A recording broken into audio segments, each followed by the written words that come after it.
Gagawin naman po ng PEC bukas kasama yung stakeholders panel natin is to review the policies together with CHED, NYC, SBP, and UAAP because may process po kasi, and DepEd especially, may process kasi yung mga in and out of school activities.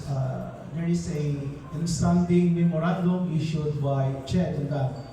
And everyone knows na dapat mapalo lahat yung mga procedural guidelines pag merong out-of-school activities. And the chairman instructed us to ensure that this will not happen again and ensure that the safety of the athletes, because these are future national athletes, especially si Rene na magaling na atleta. Yun nga ang sabi ng nanay niya, dapat daw sa basketball floor naglalaro ang anak niya, hindi sa dagat. So, it happens. So tomorrow, rest assured that the chairman will lead the panel and to get all the possible solutions that this matter will not happen again. Thank you, Col. Attorney Aaron. Ito, no?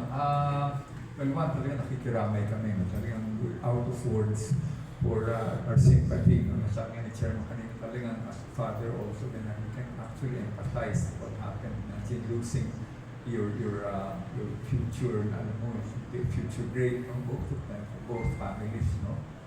19-year-old and 20-year-old, kasi di ba is 20, siya naman is 19 pa lang, si Rene.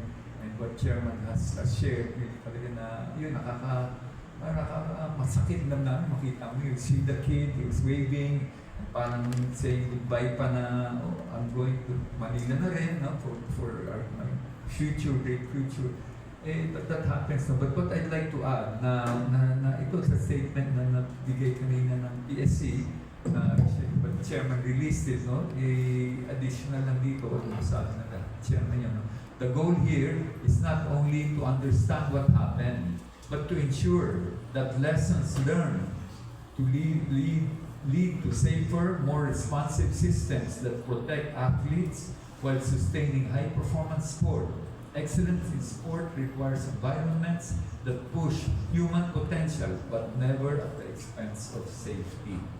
You know, ang message din doon ng PSC or chairman ng release na kailangan talaga natin pag-aralan, tignan kung paano sabi nga ni Tony kanina, titignan natin yung mga policies, practices, and procedures for yung mga training ng mga different stakeholders, different leagues dito, no?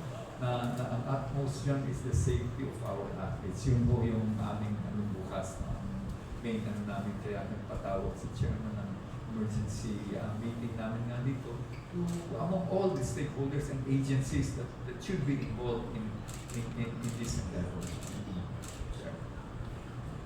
Yun lang po. Salamat sa inyong pag-unawa. At sabi nga natin, this is beyond basketball. This is beyond the UAE. This is a country that is mourning 110 million Filipinos. Talagang masakit kung masakit. Pero harapin natin ito ng tama. Harapin natin ito ng natibay ang puso at damdamin para masolve natin ito. Because malaking kawalan ito para sa Philippine sports. At sa kaya nakikiramay po kami sa pamilya ni Rene, sa magulang, sa nanay ni Rene, sa magulang, pamilya ni Divine, at nakikiramay kami sa buong Ateneo community at sa UAE.